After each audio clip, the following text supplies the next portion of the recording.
आपल्या राष्ट्रवादी काँग्रेस पक्षाचे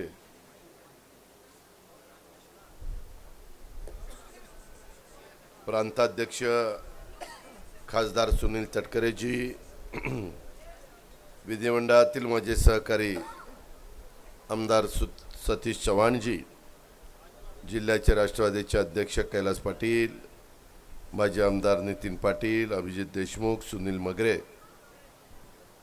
ज्यांनी हे राष्ट्रवादी काँग्रेस पक्षाचं विचारमंथन शिबिर ओबीसी विभागाच्या वतीनं आयोजित केलेले ते संयोजक आपल्या सगळ्यांचे सहकारी Kalyanrao Akhade, doctor Shivajirao Raut, Diwakarji Game, advocate Sachin Aute, Latif Tamboli, Satish Darekar, doctor Basavaraj Bagale, Baburao Pawar, Raju गुलाने, संतोष कोल्हे, ज्ञानेश्वर घोडके, रमेश निचित, गोरक्ष लोखंडे, अप्पासाहेब निर्मळ,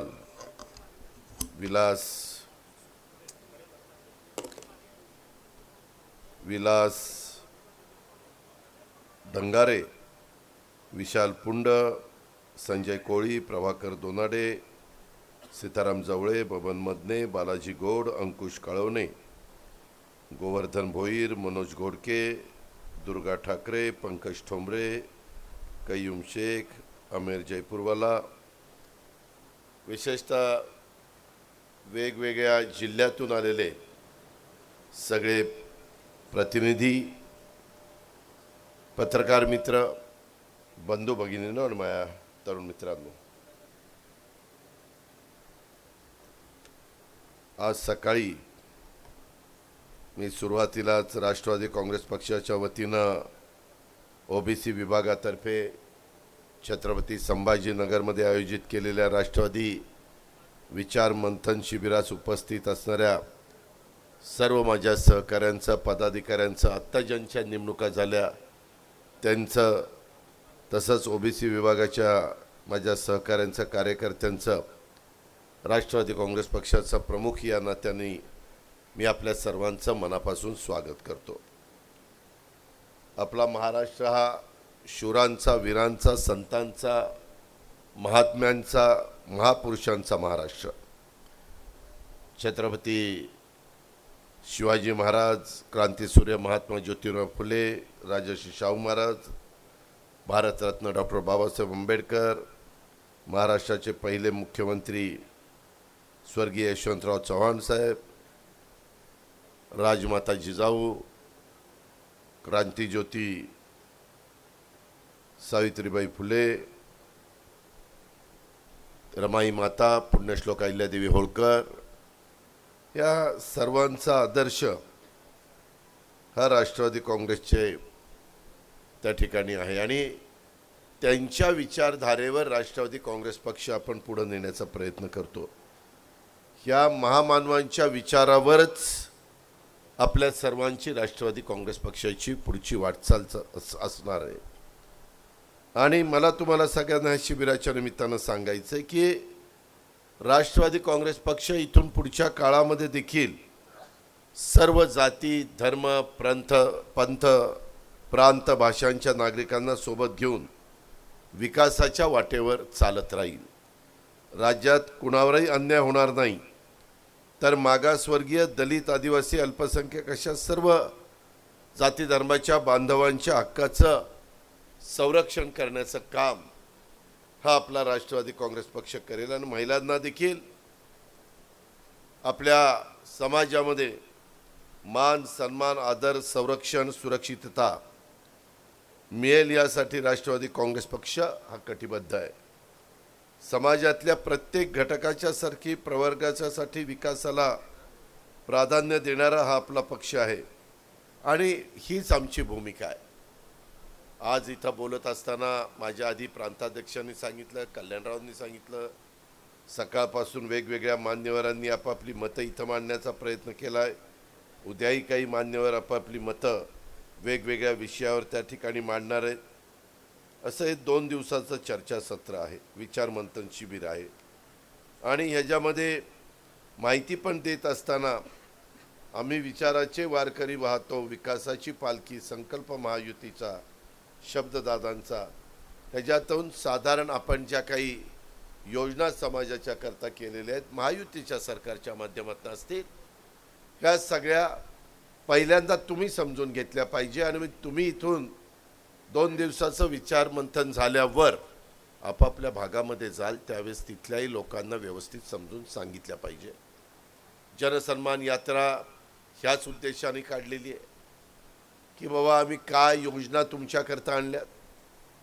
उद्याच्याला राज्यामध्ये पुन्हा महायुतीचं सरकार आल्यानंतर आमचं विजन पुढचं काय राहणार आहे आणि आजपर्यंत सरकारमध्ये असताना आम्ही काय काय कामं त्या भागाचा सर्वांगीण विकास करण्याच्या करता केलेली आहेत, हे सगळं सविस्तर सांगण्याचं काम, मांडण्याचं काम आम्ही सगळे करतोय. महिलांचा उत्साह तर फार पाहायला मिळतोय. म्हणजे आजपर्यंत मी जवळपास 35 वर्ष समाजकारण राजकारण करणारा कार्यकर्ता आहे. पहिल्यांदा काँग्रेसमध्ये मी होतो, नंतर काँग्रेसमधनं बाहेर आपल्याला पाडल्यानंतर राष्ट्रवादीची स्थापना झाली 10 जून 1999 पासून. राष्ट्रवादीचा एक सहकारी या नात्याने मी आजपर्यंत काम करत आलेलो आहे. तुमच्यापैकी देखील असंख्य सहकारी ह्याच पद्धतीनं संघटनेमध्ये काम करतात. शेवटी संघटना ही सातत्याने पुढं जात असते. नवीन कार्यकर्ते त्याच्यामध्ये येत असतात. वडीलधारी कार्यकर्ते नेते वयोमानाप्रमाणे थोडंसं रिटायर त्या ठिकाणी होत असतात. ही सतत चालणारी प्रक्रिया आणि कुठल्याही क्षेत्रामध्ये, कुठलाही व्यापारी क्षेत्र बघा, शेतकऱ्यांचं क्षेत्र बघा, उद्योगधंद्यांचं क्षेत्र बघा, कोणतंही क्षेत्र असो, त्या क्षेत्रामध्ये वर्षानुवर्ष जशी पृथ्वी अस्तित्वात आली तशी हीच प्रक्रिया त्या ठिकाणी चाललेली आहे. आणि त्याच्यामुळे एकेकाळी आम्ही ते अतिशय तरुण अशा पद्धतीनं ह्या पक्षाच्या मध्ये कामाला सुरुवात केली. आता नवीन पिढी पण पुढे आली पाहिजे अशा प्रकारची मनापासूनची इच्छा, मग महिला असतील, युवती असतील, युवक असतील, असे सगळेच जण पुढे येऊन जुन्यांचा नव्यांचा मिलाप अशा पद्धतीनं करून आपल्याला ही संघटना पुढे न्यायची आहे. ह्यामध्ये आत्ता येताना मला इथं सकल धनगर समाजाने निवेदन दिले. राज्यामध्ये धनगर समाजाचं आंदोलन चालू आहे, मराठा समाजाचं आंदोलन चालू आहे. काल पण काही जणांनी काही वक्तव्य कोणी केली, चुकीच्या पद्धतीची वक्तव्य झाली, त्याचा निषेध करण्याच्या करता त्या संदर्भामध्ये काही जण मुंबईला आलेले, ते सगळं आपण पाहिलं. आपण एक बघितलं पाहिजे की जातीय सलोखा कसा राहील ह्याकरता आपण सतत प्रयत्न केला पाहिजे. माणसांना एकमेकाच्या बद्दल अनादराची भावना दाखवायला, एकमेकाच्या बद्दल भडक बोलण्याकरता, एकमेकाच्या बद्दल कुठेतरी राग व्यक्त करण्याच्या करता कुठल्याही खालच्या पातळीवर काही जण जातात, हे योग्य नाही आहे. हे शिवशाहू फुले आंबेडकरांचं पण शिकवण नाही आहे. चव्हाण साहेबांनी तर खऱ्या अर्थाने तुमच्या माझ्या महाराष्ट्राला सुसंस्कृतपणा काय असतो तो शिकवण्याचं काम केलं. त्यांची त्यावेळेसची भाषणं बघा, त्यांचा एकंदरीत विचार मांडण्याची पद्धत बघा. नेहमी त्यांनी सर्वांना आपलंसं करून पुढे नेण्याचा प्रयत्न केला. आणि हिंदवी स्वराज्याची स्थापना शिवाजी महाराजांनी केली तेव्हा देखील 18 पगड 12 बलुतेदार सगळ्या जाती धर्माची लोक त्याच्यामध्ये होती. याच्यात इतिहासामध्ये नोंद आहे. आणि कुठल्याही जाती धर्मांनी एकमेकाच्या बद्दल राग हा व्यक्त केलेला नाही आहे, एकमेकाच्या बद्दल आदरच दाखवलेला आहे. पण काही जण स्वतःची राजकीय पोळी भाजवून घेण्याकरता किंवा स्वतःचं महत्त्व वाढवण्याच्या करता असं काहीतरी बोलून जातात की त्याबद्दल घटनेचे शिल्पकार डॉक्टर बाबासाहेब आंबेडकरांनी सगळ्यांना मत मांडण्याचा अधिकार दिला आहे, विचार मांडण्याचा अधिकार दिला आहे. संविधान हे आपल्याला सगळ्यांना एकत्र ठेवतं. हे सगळं होत असताना पण काही जण अतिशय चुकीचं त्या ठिकाणी वागतात. आणि सगळ्यांना कायदा सारखा असला पाहिजे, सगळ्यांना नियम सारखा असला पाहिजे. कोणतरी सत्ताधारी पक्षाच्या बाजूने बोलतो म्हणून त्याला वेगळा न्याय, आणि कोणतरी विरोधी पक्षात न बोलतो म्हणून त्याला वेगळा न्याय, असं कधीच चालत नाही. कायदा, नियम, संविधान हे सगळ्यांच्या करता सारखं आहे, समान आहे. आणि त्यामुळं त्याही गोष्टीचा विचार आपण शांतपणे केला पाहिजे. कधी कधी अलीकडच्या काळामध्ये लोकांना काम करत असताना झटपट श्रीमंत होण्याची एक आस लागलेली असते. तसं काहींना, कार्यकर्त्यांना जास्त कष्ट न घेता झटपट कुठल्या तरी महत्त्वाच्या पदावर मी कसा पोचेन अशा प्रकारचा पण प्रयत्न काही जण करत असतात. मग ह्याला टोपी घाल, त्याला टोपी घाल, ह्याला फसव, त्याला फसव. आपल्या ग्रामीण भागात बोलायचं म्हणलं तर त्याला चुना लाव, ह्याला चुना लाव. अशा पद्धतीचा एक वर्ग समाजामध्ये, सगळा वर्ग आहे. हौशेत, नवशेत, गौशेत, तसली असली पण काही जित्राबं आहेत. ही जित्राबं अजिबात काही कामाची नाही आहेत. आता आज पेपरमध्ये तुम्ही सगळ्यांनी बातम्या वाचल्या. तर अक्षय शिंदे काल पोलिसांनी स्वतःचं संरक्षण करण्याच्या वेळी शेवटी तिथं गोळीबार झाला आणि तिथं स्वतःचं संरक्षण करत असताना त्यांनी पोलिसांना मारण्याचा प्रयत्न केला. पोलिसांचंच रिव्हॉल्वर हिसकून घेऊन त्यावेळेस त्याला पलटवार करण्यात आला आणि त्याचं निधन झालं. आता त्याची बाजू घेऊन मी कायदा कुणालाही कुणी हातात घेऊ नये ह्याच मताचा आहे. पण लगेच त्याची बाजू घेऊन विरोधक बोलायला लागले, हे काय झालं, हे कसं झालं. अरे ज्यावेळेस त्या नराधामाने, त्या विकृतांनी आमच्या बदलापूरच्या शाळेतल्या लहान लहान मुलींच्यावर काही दिवस अन्याय अत्याचार करत होता आणि त्याच्यानंतर तपासणी केल्यानंतर डॉक्टरांना दाखवल्यानंतर ते सगळं सिद्ध झालं. काय करत होता ते मी इथं सांगू पण शकत नाही. इतकं चुकीच्या पद्धतीनं तो विकृत माणूस, तो नराधम तिथं ते वागत होता. आणि नंतर हे कळल्यावर त्या शाळा, त्याच्यावर केसेस वगैरे त्या सगळ्या गोष्टी झाल्या. तोही सापडला. त्याने आत्तापर्यंत 2 लग्न केलेली आहे. त्याच्यातल्या एका बायकोनी त्याच्याबद्दल तक्रार केली की ही विकृतच आहे, इतका नालायक आहे म्हणले. अशा पद्धतीनं शेवटी चौकशी करणं पोलिसांचं काम आहे. आणि ते चौकशी करत असताना त्यामध्ये हे सगळ्या गोष्टी घडल्या.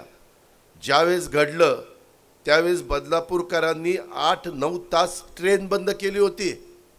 सगळे जाम करून टाकलं होतं. पहिलं या नराधामाला फाशी द्या, ह्याला अजिबात त्या ठिकाणी इथं ठेवता कामा नये. काही नियम आहेत, त्याच्या संदर्भामध्ये केस चालवावी लागते.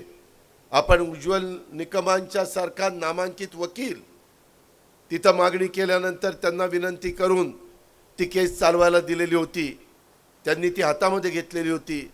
आजपर्यंत अशा ज्या केसेस त्यांनी हातात घेतल्या त्याच्यामध्ये त्या व्यक्तीला फाशीची शिक्षा करण्याच्या करता त्यांनी स्वतःचं सगळं कसबपणाला लावलं. ते काम चाललेलं होतं. आणि त्यावेळेस ह्याला फाशी द्या सगळे म्हणत होते. ही केस फार भारतापर्यंत सगळीकडे चर्चा झाली. जशी कलकत्त्याच्या केसच्या बद्दलची चर्चा देशामध्ये झाली. विरोधकांनी टीका केली की या महाराष्ट्रामध्ये आमच्या महिला भगिनी, मुली ह्या असुरक्षित आहेत. शेवटी कुणीही सरकार चालवत असताना कुणालाही असुरक्षित ठेवणं हे आमच्या पोलीस दलाचं काम नाही आहे. कायदा आणि आदरयुक्त दबदबा हा देखील पोलिसांचा असला पाहिजे. उगेच कुणी उठून काही करेल, हम करे सो कायदा, हे अजिबात खपून घेतलं जाणार नाही. आणि त्यावेळेस फाशीची शिक्षा द्या म्हणणारे काल त्याचं वेगळ्या प्रकारे निधन त्या ठिकाणी झालं. त्याच्यामध्ये समर्थन तर कुणीच करणार नाही. त्याचा आता तपास केला जाईल, काय वस्तुस्थिती घडली ती. शेवटी चौकशी केल्याशिवाय तर काही पुढे येणार नाही. पण आज मात्र सगळे विरोधक कशा पद्धतीने स्टेटमेंट करतायत बघा. म्हणजे दोन्ही बाजूनी एकदा जे पहिलं घडलं त्याही वेळेस सरकारला दोष द्यायचा आणि काल घडलं तरी सरकारला दोष द्यायचा.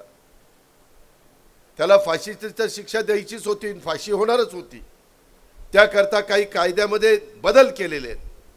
मधी पंतप्रधान महाराष्ट्राच्या दौऱ्यावर आले असताना त्यांनी सांगितलं की यामध्ये जन्मठेप किंवा फाशी एवढ्याच शिक्षा त्याच्यामध्ये, दुसरी कुठली आता शिक्षामध्ये ठेवली नाही. आणि असली माणसं, असले विकृत, असले नराधम नसलेच पाहिजे, हे पण आपण सगळ्यांनी लक्षामध्ये घ्या. हे मला आवर्जून विषय माझ्या लक्षात आला म्हणून मी त्या गोष्टीचा उल्लेख त्या बाबतीमध्ये केला. तर धनगर समाज, मराठा समाज आरक्षण मानतोय, कुणाचा कुणाला विरोध असण्याचं कारण नाही. त्याबद्दल सर्व पातळीवर प्रयत्न चाललेला आहे. धनगर समाजाचं एक शिष्टमंडळ मध्ये मुख्यमंत्र्यांना भेटलं. मुख्यमंत्र्यांनी बैठक घेऊन एक कमिटी केलेली आहे. त्या कमिटीला कशा पद्धतीनं काय करावं लागेल, कारण मध्ये एक कोर्टाचा निकाल वेगळा आलेला आहे, अजून एक निकाल वेगळा आलेला आहे. त्याच्यामध्ये धनगड आणि धनगर असं काहींचं म्हणणं आहे. शेवटी कुणालाही SC ST मध्ये घालायचं म्हटलं तर केंद्र सरकारला पण त्या बाबतीमध्ये निर्णय घेण्याचा अधिकार आहे. अनेक वर्ष, म्हणजे आपल्याला सगळ्यांना माहिती असेल, स्वर्गीय शिवाजीराव बापू शेंडगे साहेब असताना ह्या वर्गाला पहिल्यांदा, हा वर्ग OBC मध्ये होता, आपल्या महाराष्ट्रामध्ये ह्या वर्गाला आपण शिवाजीराव NT मध्ये घातला. NT मध्ये घातल्यानंतर काही प्रमाणामध्ये ही मुलं मुली शिकायला लागली, डॉक्टर, इंजिनियर, वेगवेगळ्या महत्त्वाच्या पदांवर जायला लागली. परंतु त्याच्यातनं काही लोकांनी अभ्यास केला आणि ते मी आत्ता म्हटलो तो विषय काढला. शेवटी आज समाजामध्ये मराठा समाजाला पण आरक्षण मिळावं म्हणून सतीश चव्हाणांना विचारा, सभागृहात एकमताने ठराव झाला की दिलं पाहिजे. त्याबद्दल कुणाचं दुमत असण्याचं कारण नाही. त्याच्या संदर्भात धनगर समाजाच्या संदर्भातली मागणी आली. त्याच वेळेस आदिवासी समाजाची पण काही भूमिका आहे.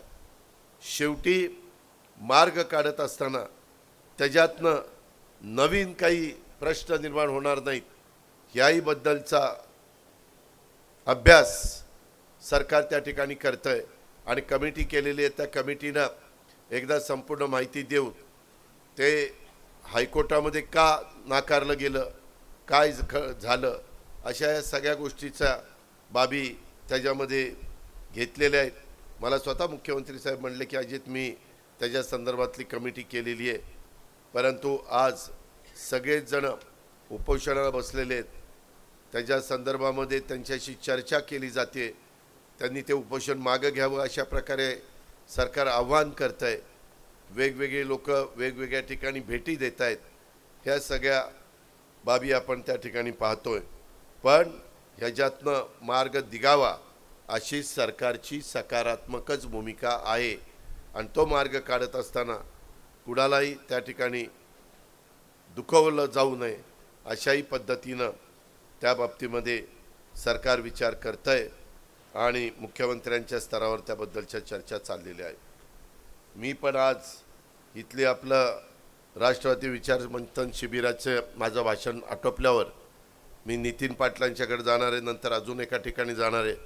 आणि मगाशी तटकरे साहेबांनी उल्लेख केला त्याची कदाचित आमची इथं एक मीटिंग होईल आणि ती झाल्यावर मुख्यमंत्री पण त्या मीटिंगला येणार. त्यावेळेस मी मुख्यमंत्र्यांना पण ह्या दोन्ही जे काही उपोषणकर्ते आहेत किंवा आत्ता निवेदन दिलेली आहेत त्या दोन्ही निवेदनाच्या बद्दल मी त्यांना पुन्हा त्यांच्याशी चर्चा करीन, ही पण ग्वाही मी आपल्या सगळ्यांना देतो. मला तुम्हाला एक सांगायचं की हे सगळं करत असताना आपण वेगवेगळ्या प्रकारच्या योजना ह्या त्या ठिकाणी आणतोय. सर्व जाती धर्मातल्या प्रत्येक वर्गातल्या अल्पसंख्याक समाजातल्या नागरिकांच्यापर्यंत विकास पोचला पाहिजे यासाठी आपण राज्य सरकारच्या माध्यमातून अनेक योजना, अनेक उपक्रम राबवतो. बऱ्याचदा काही उपक्रम माहिती नसतात, ती पण माहिती तुम्ही ह्या निमित्तानं करून घ्या. विकसित भारताकडे झेपावत असताना माझ्या महाराष्ट्रातला कोणताही मागास घटक हा मागं पडू नये, त्याला प्रगतीची योग्य संधी ही मिळाली पाहिजे, हा सर्वांचा अधिकार आहे. मागासवर्गीयांच्या विकासाला आपण प्राधान्य देण्याचं धोरण हे महायुतीच्या सरकारने अवलंबलेलं आहे. या धोरणानुसारच अनेक महत्त्वाचे निर्णय आम्ही घेतले आहेत, योजना आखल्यात आणि त्याची प्रभावी अंमलबजावणी करण्याचं देखील सुरू आहे. आपल्या सर्वांना या योजना किंवा हे निर्णय समाजातल्या शेवटच्या माणसापर्यंत त्या ठिकाणी पोचवायचे, घेऊन जायचे। राज्य सरकारचं समाजातल्या वेगवेगळ्या घटकांना विकासाला नेहमीच प्राधान्य राहिलेलं आहे।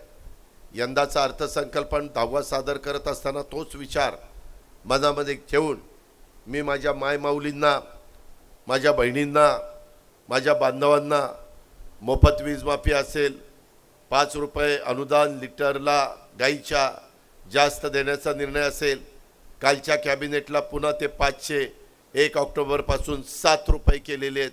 त्याच्यामुळं तिथंही आपण दूध उत्पादक शेतकऱ्यांच्या पाठीशी उभं राहिलोय। 3, 5, 7.5 हॉर्सपावरची मोटार तो शेतकरी आहे, ही त्याची जात आम्ही बघितलेली आहे, बाकीचा काही विचार केलेला नाही आहे। आणि त्यांना 44 लाख शेतकऱ्यांना ह्याचा फायदा आम्ही दिलेला आहे। त्याच्यामध्ये आता सोलरवर 9,500 मेगावॉट वीज निर्मिती आम्ही करतोय आणि ती सुरू झाल्यानंतर 6 महिन्यात टप्प्याटप्प्याने पुढे येईल। मग आम्ही दिवसात सगळ्या शेतकऱ्यांना वीज देणार आहे। रात्रीची शेतीची पाणी देण्याच्या करता तुम्हाला वीज आम्ही बंद करणार आहे।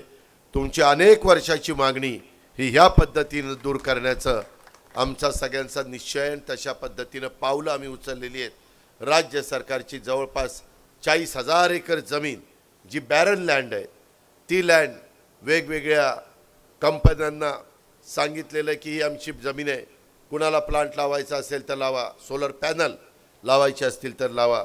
ह्या पद्धतीनं आपलं काम त्या ठिकाणी चाललेलं आहे। राज्याचा विकासाचा एकत्रित गाडा हाकताना समाजातला मागास, वंचित, उपेक्षित घटकाला देखील उचित अशा प्रकारची संधी मिळाली पाहिजे। याबद्दल आमचा आजपर्यंतचा जो काही अनुभव आहे, तो अनुभव आणि हा महापुरुषांची विचारधारा, त्या सगळ्याचा कसा मिलाप करता येईल हा देखील आमचा प्रयत्न चालू आहे। त्या दृष्टीनं त्यांच्यासाठी बजेटमध्ये देखील वेगवेगळी तरतूद आम्ही केलेली आहे। इतर मागासवर्गीय घटकातल्या बांधवांना विकासाची, प्रगतीची संधी मिळावी, शिक्षण, व्यवसाय, स्वयंरोजगाराच्यासाठी सवलतीच्या दरात कर्ज मिळावं, त्यांना अनुदान मिळावं, यासाठी विविध महामंडळाची नव्याने आम्ही स्थापना केलेली आहे। इथं गमे आहेत, गमेंना देखील विचारा। सातत्याने आम्ही महाज्योती करता, सगळ्याच घटकाकरता, सारथी करता, त्याच्यामध्ये बार्टी करता, आरटी करता, मार्टी करता, टार्टी करता, अमृत करता, सगळ्या ह्या काही संस्था आम्ही काढलेल्या आहेत। ह्या समाजातला असा कुठलाही घटक मागा आमच्याकडं अल्पसंख्याक राहिला होता, पण त्यालाही मार्टी ही संस्था आम्ही काढलेली आहे। आणि इतरांना जशा सवलती देतो, हां, मातंग समाजाची मागणी होती त्यांच्याकरता आरटी काढलेली आहे। म्हणजे कुणाला वंचित त्याच्यामध्ये ठेवलेलं नाही। राज्य शासनाने गुरव असेल, लिंगायत असेल, नाभिक, विणकर, सुतार, रामोशी, वडार, राजपूत समाजाच्या स्वतंत्र महामंडळ करण्याचा निर्णय देखील आम्ही घेतला। काल 2 महामंडळ आम्ही केली, त्याला 50-50 कोटी रुपयाचं भाग भांडवल उपलब्ध करून देण्याचा निर्णय कॅबिनेटने घेतला। गुरव समाजाच्या करता संत काशीबा गुरव युवा आर्थिक विकास महामंडळ काढलंय।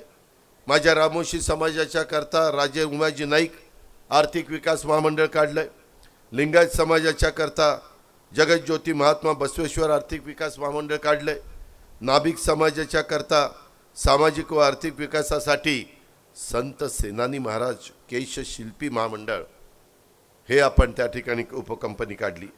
विणकर समाजासाठी स्वतंत्र विणकर समाज आर्थिक विकास महामंडळ, सुतार समाजाच्या करता सुतार समाज आर्थिक विकास महामंडळ, वडार समाजाच्या करता पैलवान कै मारुती चव्हाण वडार आर्थिक विकास महामंडळ आणि राजपूत समाजाच्या करता कालच वीर शिरोमणी महाराणा प्रताप आर्थिक विकास महामंडळ हे अलीकड काढलेली आहेत। इतर तर महात्मा फुले, अण्णाभाऊ साठे, वेगवेगळी मौलाना आझाद महामंडळ, अण्णासाहेब पाटील महामंडळ, अशी वेगवेगळी महामंडळ तर आहेतच, परंतु ह्या छोटा छोटा समाज आहे, त्यांनाही वाटत होतं की आमचं पण काही तुम्ही विचार करणार आहे का नाही।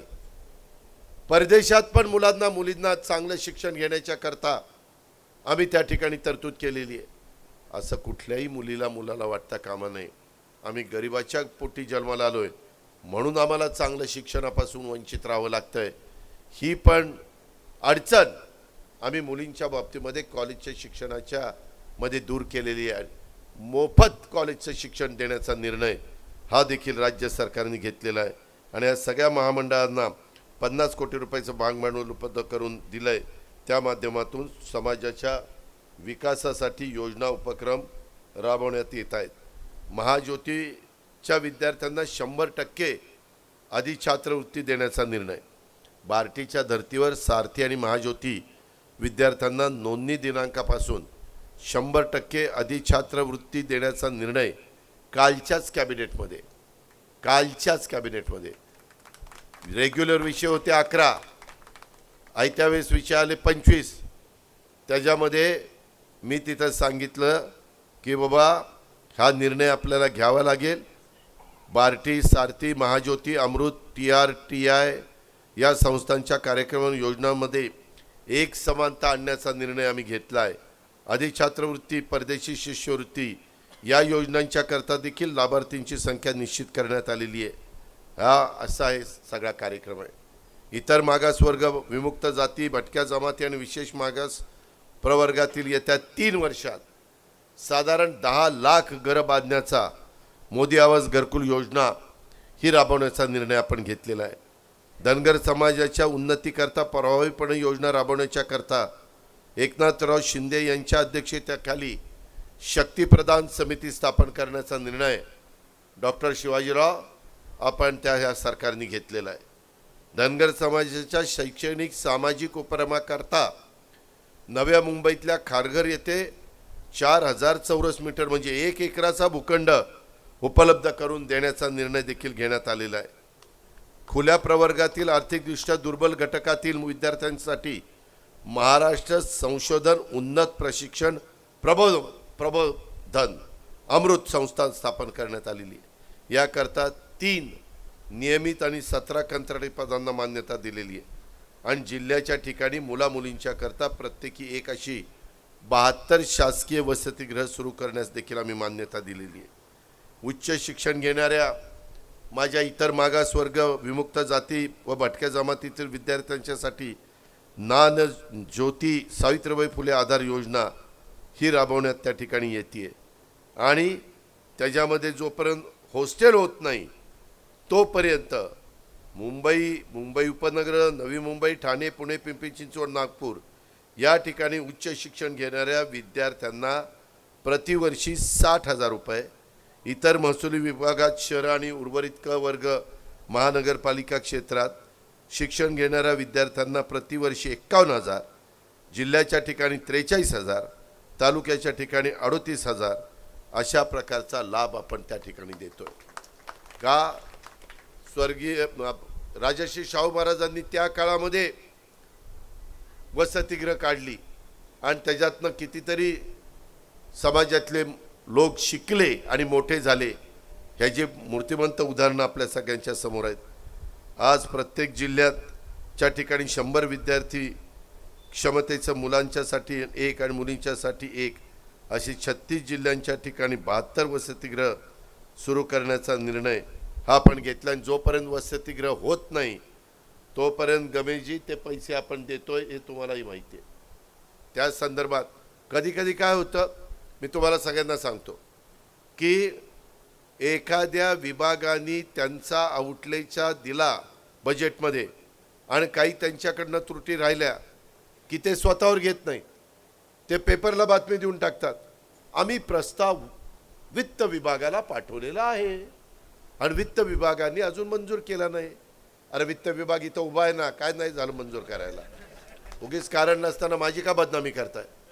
ज्यावेळेस 6.5 लाख कोटी रुपयाचा अर्थसंकल्प मी सादर करतो त्यावेळेस या समाजातल्या सगळ्या घटकाला SC ST OBC NT अल्पसंख्याक मायनॉरिटी सगळ्यांना ओपन सगळ्यांना आपण त्या ठिकाणी निधीची तरतूद केलेली असते. परंतु काही त्याच्यामधले सूत्र आहे, नियम आहे, त्या नियमाप्रमाणे सगळी कागदपत्राची पूर्तता तर केली पाहिजे ना. ते तर ज्या त्या डिपार्टमेंटचं काम आहे.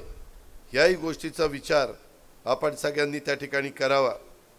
त्याच्याचबरोबर माझ्या इतर मागास वर्ग, विमुक्त जाती, भटक्या जमाती तसेच विशेष मागास वर्ग प्रवर्गातील गुणवंत विद्यार्थ्यांसाठी परदेशी उच्च शिक्षणाच्या शिष्यवृत्ती देखील पूर्वी 10च विद्यार्थी पाठवायचो, आता आम्ही 75 इथपर्यंतची संख्या नेलेली आहे. खरं तर आपल्याच देशामध्ये आता सर्व प्रकारचं शिक्षण उपलब्ध झालं. आत्ता तटकरे साहेबांना विचारा, आम्ही एका एअरपोर्टवरून आलो, त्या एअरपोर्टवर 2 पायलट ट्रेनिंग म्हणजे पायलट करण्याचं ट्रेनिंगचे इन्स्टिट्यूट आहेत, गोंदियाला आहेत, बऱ्याच ठिकाणी आहेत. आता काही फार असं कुठलं शिक्षण राहिलं नाही. आज औरंगाबादमध्ये देखील कितीतरी शिक्षणाची दालनं वेगवेगळ्या प्रकारची उघडली गेलेली आहेत. आणि आता शिक्षण देखील थोडंसं बदलत आहे. आत्ता जर्मनीला 4 लाख मुला मुलींची मागणी आहे, 4 लाख. ते महिन्याला 2 लाख पगार देणार आहेत. त्यांना फक्त थोडंसं जर्मन बोलता आलं पाहिजे. म्हणजे तिथं गेल्यानंतर किमान जर्मनीमध्ये कोणत्या कामाकरता तुम्ही आम्हाला बोलवलं एवढं तर विचारपूस करता आलं नाही, तर ती काहीतरी बोलायचं, तुम्ही काय काय काय yes no yes no no काय यस नो असं करून नाही चालत. त्याला 70 कोटी मी बजेटमध्ये तरतूद केली, दीपक केसरकरांनी सांगितलेलं सभागृहात. आणि त्याच्या ज्या मुलांना मुलींना तिथं वेगवेगळ्या कॅटेगरीतले जे लोक काम करायलाच नाही आहेत असं, मग त्याच्यामध्ये इलेक्ट्रिशियन असतील, असे वेगवेगळे हाऊसकीपिंगचं काम करणारे असतील किंवा ड्रायव्हिंगचं काम करणारे असतील, असे बरेच आहेत. ते पण कल्याणराव यांना सगळ्यांना किंवा सतीश ती आपल्याकडे उद्याच्याला कल्याणरावला व्हॉट्सॲप करते सगळं, ते आपण 4 लाख. आणि तिथं जर व्यवस्थित जाऊन काम केलं, 1 लाख रुपये तुम्ही तिथं खर्च करा, 1 लाख रुपये आई बापाला पाठवून द्या. किंवा पुढं लग्न करणार असेल तर बायको करता 1 लाख रुपये बँकेमध्ये साठवा, काय जे करायचं ते करा. पण त्याला हसू लयच येते बरं काय. त्यामध्ये मला एवढंच तुम्हाला सांगायचं की अशा गोष्टी वेगवेगळ्या आपण कशातनं माझ्या मुलांना मुलींना उभं करता येईल. आता बघा, एक योजना युवा युवतींच्या करता आणली. डिप्लोमा डिग्री 12वी झालेला त्याला कोर्स करायचा म्हटलं, त्यांनी 12वी झाले, कोर्स करतोय म्हणून आम्ही त्याला 6,000 रुपये महिना देणार वेतन, 6,000 रुपये. त्यांनी 6 महिन्याचा कोर्स करावा आणि तो कोर्स त्याचा चांगला झाला, कदाचित तोच कारखानावाला म्हणेल की हा मलाच पाहिजे आणि तो तिथं कामाला लागेल. किंवा तो बाहेर पडला तर वेगवेगळ्या पद्धतीचं आपण आता लोन देतो. केंद्र सरकारने पण खूप मोठ्या मोठ्या योजना आणलेल्या आहेत, त्या धर्तीवर देखील आपल्याला काम करता येतं. लखपती दिदी पण योजना आणलेली आहे, त्याच्यामध्ये पण खूप यंदा आम्ही महाराष्ट्रामध्ये साधारण 50 लाख लखपती दिदी करण्याचा निर्णय घेतलेला आहे. 3 कोटी देशामध्ये मोदी साहेबांनी घेतला आहे, त्याच्यातले 50 लाख आपल्या महिला कशा लखपती दिदी करता येईल ह्या पद्धतीचा आमचा सगळ्यांचा प्रयत्न चाललेला आहे.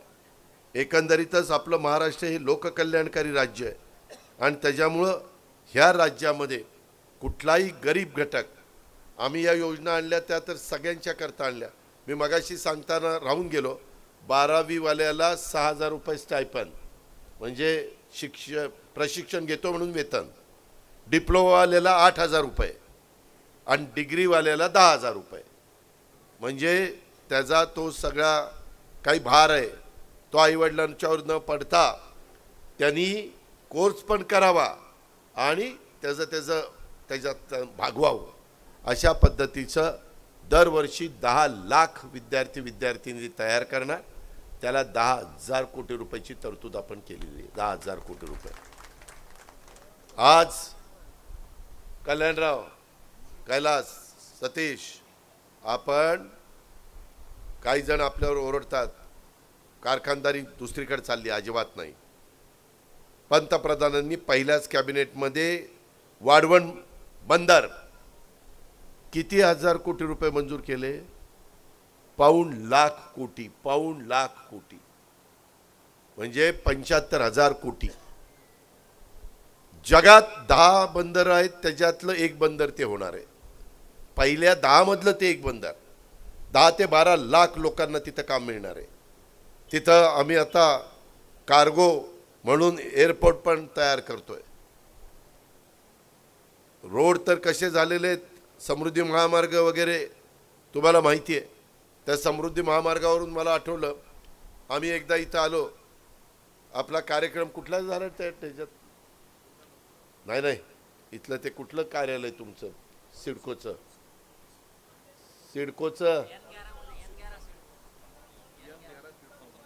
हा, संत तुकाराम. काल संत तुकारामचं नाव, महाराजांचं नाव आपण पुणे एअरपोर्टला द्यायचा निर्णय घेतला. आम्हाला शिफारस करता येते, साधू संतांचा भूमी आहे आणि त्या सर्वश्रेष्ठ संत तुकाराम महाराजांचा काल आम्ही निर्णय घेतला. काल खूप आम्ही निर्णय घेतले. हे सगळं होत असताना त्यामध्ये तिथं आम्ही सगळे होतो, पवारसाहेब पण होते, आम्ही सगळे होतो. हे आमच्याकडे तिथले शेतकरी आले असे पिशव्या घेऊन, दादा हे का आमचे 7-12, दादा हे बघा आपल्याला नाही द्यायची जमीन, अजिबात द्यायची नाही. आम्ही म्हणलं आपण आंदोलन करू, याव करू ट्याव करू. त्याला म्हणलं लोकांचा एवढा विरोध असल्यावर कशाला पाहिजे समृद्धी महामार्ग, जनतेचा विरोध असल्यावर नाही चालतो विकास नाही. आणि नंतर त्यांनी रेडी रेकनरच्या 5 पट करून टाकलं. सगळे आमचं सोडलं गेले की पैसे घ्यायला. अरे कुठे कुठे कुणी मागं तर कुणीच राहिलं नाही, सगळी गेली पैसे घेऊन मोकळी झाली. त्यांनी त्या बदल्यात 2-2, 3-3 दुप्पट तिप्पट जमीन दुसरीकडे घेऊन टाकली आणि महामार्ग सुरू झाला. कधी कधी लोकांची म्हणजे अशा पद्धतीनं पण लोक पुढाऱ्यांना बनवतात. पुढाऱ्यांना लोक हुशारच आहेत ना, पुढारी बनतात. तर मित्रांनो अशा पद्धतीनं मला तुम्हाला सांगायचं आहे की आता आम्ही मधी ॲग्रीमेंट केलेलं आहे बेंगलोरला टोयोटा किर्लोस्करचा जो कारखाना आहे त्याचा 1 युनिट आता औरंगाबादला येते. तेच औरंगाबादलाच आहे ना, बिडकीन इथं येतं आहे, संभाजीनगरला. असे कितीतरी प्रोजेक्ट आपण आणतोय. गुंतवणूक करणं, जिंदालचे काही 1000 कोटीचे 2 प्रकल्प येत आहेत. तिथं लॉईड्सचा प्रकल्प गडचिरोलीला आलेला आहे, काही 1000 कोटीचा. तिथं आत्तामध्ये एक आम्ही प्रकल्प मंजूर केला, मंजूर नाही त्यांना मान्यता दिली, त्याला जमीन दिली. अशी हजारो कोटी रुपयाची कामं आपली चाललेली आहेत. ह्या पद्धतीनं आपण चाललो आहे. माझी तुम्हाला सगळ्यांना विनंती आहे की ही राष्ट्रवादी विचार मंथन शिबिर असलं तरी आपल्याला निवडणुकीला सामोरं जायचं आहे.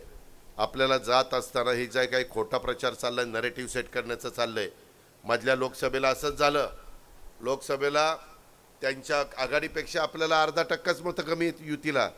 किती 0.5%? जागा किती गेल्यात बघा. आणि त्याच्यात काय सांगितलं, आता काहींनी तिथं काढलं अब की बार 400 पार. ती जी घोषणा झाली अब की बार 400 पार, विरोधकांनी मागासवर्गीयांच्या डोक्यात काय घातलं, 400 पार कशाला, यांनी 300 पार केले तरी यांना सरकार येतं आहे, 250 आले तरी सरकार येतं आहे. 400 पार ह्याच्याकरता पाहिजे संविधान बदलायचं आहे, आरक्षण काढायचं आहे, त्याच्या संदर्भातलं ज्या काही सवलती आहेत त्या दूर करायच्यात. झालं ना, हळू दबक्या आवाजात चर्चा सुरू झाली. आमच्या मागासवर्गीय समाजामध्ये देखील त्या ठिकाणी सुरू झाली. त्याच्या संदर्भात सुनील मगरे तुलाही पटतंय का, कुठे गेला, अशी झाली की नाही चर्चा. आणि त्याच्यामध्ये ते आम्ही सांगतो, अरे जोपर्यंत चंद्र सूर्य आहे तोपर्यंत संविधान कुणी बदलणार नाही, पण आमचं ऐकायला कुणी तयार नाही. त्यांचंच खरं वाटायला लागलं. आता बघा सरकार तिसऱ्यांदा आलं, संविधानाला कोणी धक्का लावलाय? उलट संविधानाच्या बद्दल वेगवेगळे कार्यक्रम चाललेत. शपथविधी झाला त्यावेळेस संविधानाच्या पुढे नतमस्तक झाले पंतप्रधान, मग शपथ घेतली. काय त्या विरोधकांना काही मुद्दा नव्हता, काहीतरी दिलं, फेक नरेटिव्ह केला आणि झालं ना आपलं वाटोळं. तसं विधानसभेला व्हायला नको. त्याकरता ह्या विचार मंथनातनं देखील तोही विचार तुम्ही त्या बाबतीमध्ये करा. बाकी तर तटकरे साहेबांनी सांगितलेलंच आहे, पुढं आपण कशा पद्धतीनं काय करणार काय नाही. त्यात कल्याणरावांचं काम, तुमच्या सगळ्यांचं काम वगैरे वगैरे वगैरे ह्याच्याबद्दल सगळं बोलून झालं आहे. पण ह्या सगळ्या गोष्टी आपण लक्षात ठेवा. इतर मागास बहुजन कल्याण विभागाच्या गेल्या 2 वर्षात अनेक महत्त्वाचे निर्णय मी आत्ता सांगितले तशा पद्धतीने घेतलेले आहे। त्याचबरोबर आपले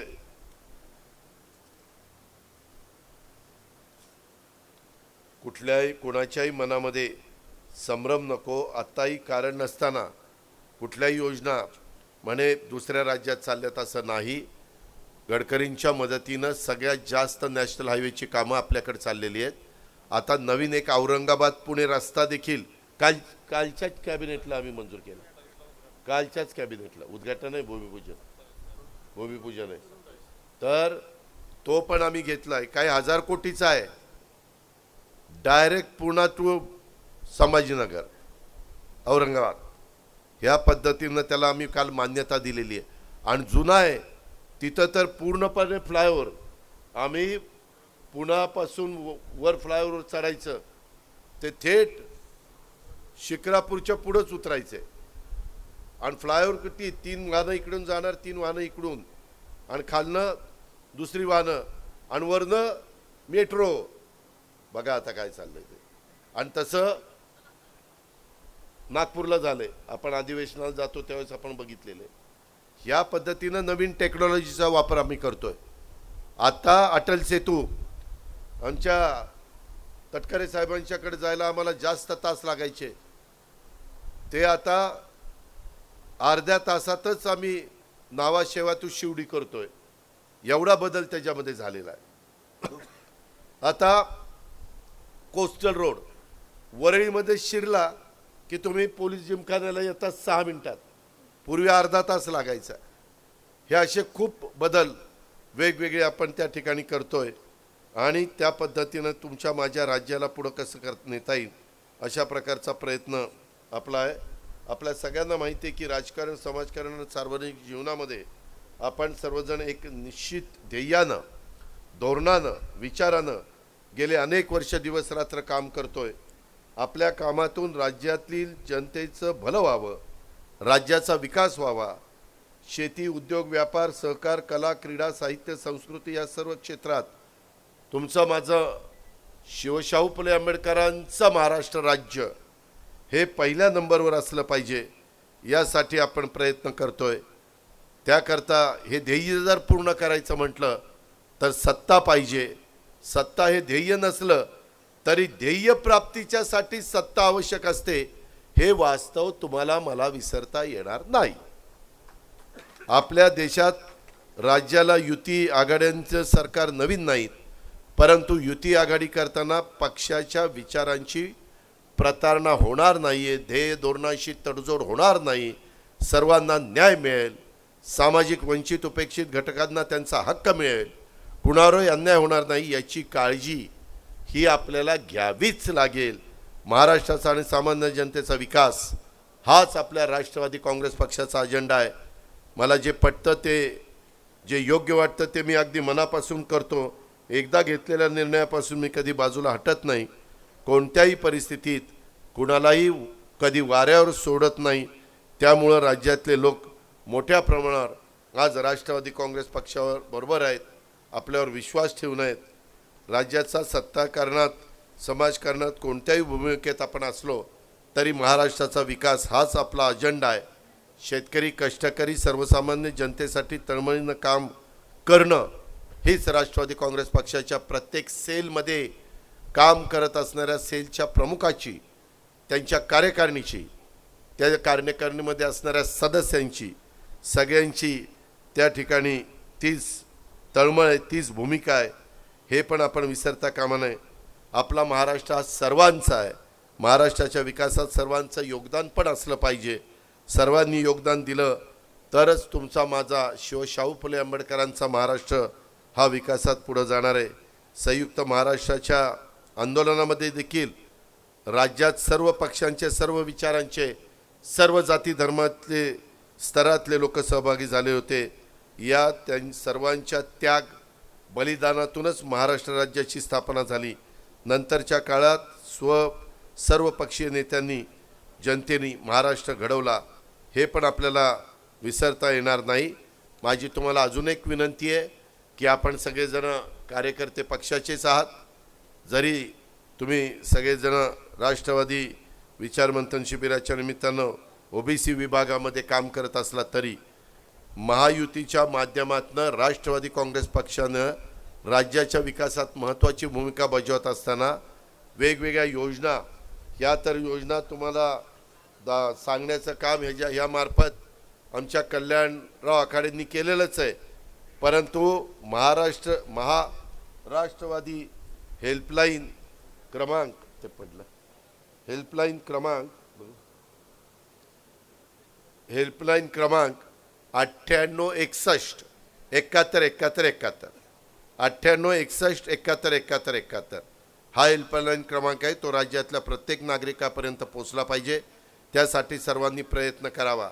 आणि तुम्ही पहिल्यांदा तुमच्या राष्ट्रवादीच्या सगळ्यांनी 9861 71 71 71 फिरवलंय का? बघू रे फिरून बघा, चेक करा त्याचा। डॉक्टर शिवाजीराव आपण फिरवलाय का? हा नाही, कधी फिरवायचा? अरे आम्ही तुमच्या करता करतोय, तुम्ही पहिल्यांदा फिरवलं पाहिजे। आज सोशल मीडियाचा वापर इतका मोठ्या प्रमाणावर होतोय, त्या सगळ्याचा वापर तुम्ही केला पाहिजे। त्याच्यामध्ये व्हॉट्सॲप असेल, ट्विटर असेल, सगळे प्रकार आता त्या ठिकाणी आलेत, त्या सगळ्याचा वापर तुम्ही केला पाहिजे आणि चांगल्या कामाकरता करा। उगीच कोणाचं तरी काहीतरी चुकीच्या पद्धतीनं त्याचे हेवे दावे करण्याकरता करू नका, कारण त्याच्यामध्ये पण कायदे आम्ही कडक केलेले आहेत। ह्याही गोष्टीचा विचार आपण केला पाहिजे। ह्या हेल्पलाईनच्या माध्यमातून राष्ट्रवादीचा विचार हा घराघरामध्ये पोहोचवायचा आहे, त्यासाठी जीवाचं रान करा। आजच्या ह्या विचारमंथन बैठकीच्या निमित्तानं देखील उपस्थित असणाऱ्या सर्व राष्ट्रवादीच्या पदाधिकाऱ्यांना, कार्यकर्त्यांना माझे कळकळीचं आव्हान आहे। राष्ट्रवादी काँग्रेस पक्षाच्या परिवारात सामील झालेल्या आज प्रत्येकाचं मी अभिनंदन करतो, पुढच्या वाटचालीला मी शुभेच्छा देतो। पण आता मी माझ्याकडे काम घेऊन आलो ना, डिकले आपल्या सगळ्या स्टाफला सांगा, कुणी काम घेऊन आलो, सतीश येऊ, गोरक्ष येऊ, विजय येऊ, कुणी येऊ, लतीफ येऊ, पहिल्यांदा म्हणायचं बघू फोन दाखव, 9861 71 71 71 फिरवलं का? आणि फिरवल्यानंतर पुढं किती ठिकाणी हे केलं? हां,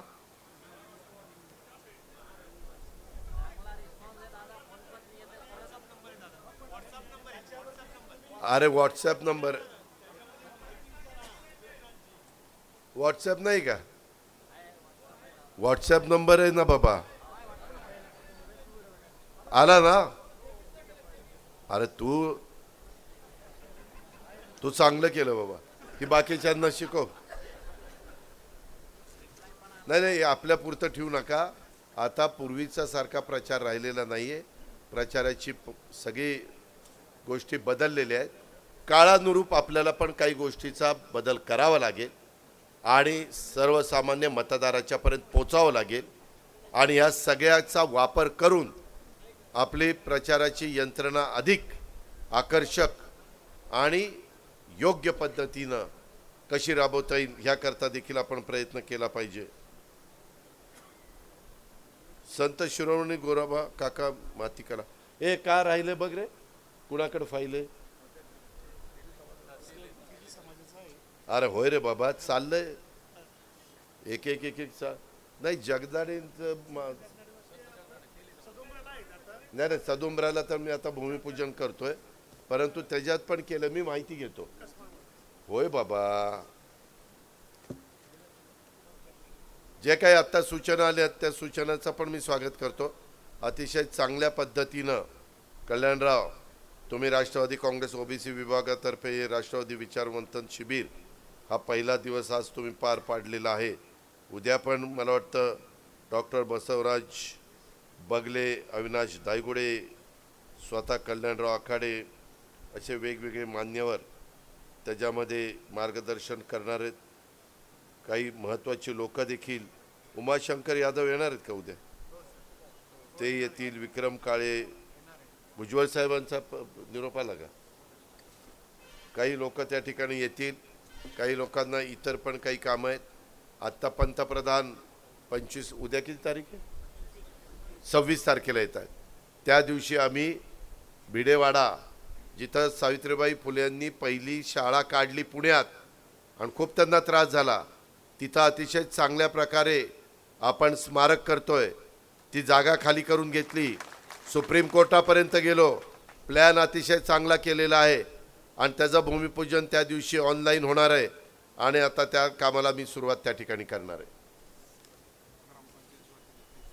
हां, सगळं करायचं. पहिलं आता राष्ट्रवादीचे आमदार निवडून आण, मग तुझं सगळं करतो. त्याच्यामध्ये आता आचारसंहिता केव्हाही लागेल. आता पहिल्यांदा हे काम करा, इकडं लक्ष द्या. थोडे दिवस थोडंसं बाकीच्या कामाकडं दुसऱ्याला जबाबदारी द्या. संघटनेचं काम महत्त्वाचं आहे. वेळ निघून गेली तर काही त्याचा उपयोग होणार नाही. वेळ महत्त्वाची आहे. यंदा पाऊसकाळ चांगला झालेला आहे, धरणं चांगली भरलेली आहेत. त्याच्यामुळे एक समाधानाचं वातावरण माझ्या शेतकरी वर्गात आहे. शेतकऱ्यांच्या करता देखील कांदा निर्यात बंदी ही उठवलेली आहे. कांद्याचे भाव वाढलेले आहेत. आज कापूस असेल, सोयाबीन असेल, ऊस असेल किंवा इतर महत्त्वाची पिकं, त्या पिकाच्या करता योग्य पद्धतीनं दर मिळण्याकरता केंद्र सरकारकडं आपण सगळेजण तिथं पाठपुरावा करतोय. त्याच्यातल्या बऱ्याचशा गोष्टी मार्गी लागल्यात. आता सोयाबीन ह्यालाही दर येईल, कारण तेलाच्या बद्दल पण काही वेगळा निर्णय घेतला आहे. थोड्याशा तेलाच्या किमती वाढल्या, परंतु शेतकऱ्याला त्याच्याचमुळं 2 पैसे अधिकचे मिळणार आहे. हे आपण सगळ्यांनी लक्षात घ्या. ग्राहकालाही परवडलं पाहिजे, परंतु ग्राहकाला परवडत असताना उत्पादकालाही ते पीक घ्यावंसं वाटलं पाहिजे, त्यालाही त्या ठिकाणी परवडलं पाहिजे. असा समन्वय साधण्याचा प्रयत्न आपण सगळेजण करतोय. त्याला तुमची सगळ्यांची साथ आहेच, परंतु इथून पुढच्या काळामध्ये अधिक चांगल्या पद्धतीनं आपण द्या, हीच आग्रहाची विनंती करतो आणि आपल्या सगळ्यांची रजा घेतो. जय हिंद, जय महाराष्ट्र.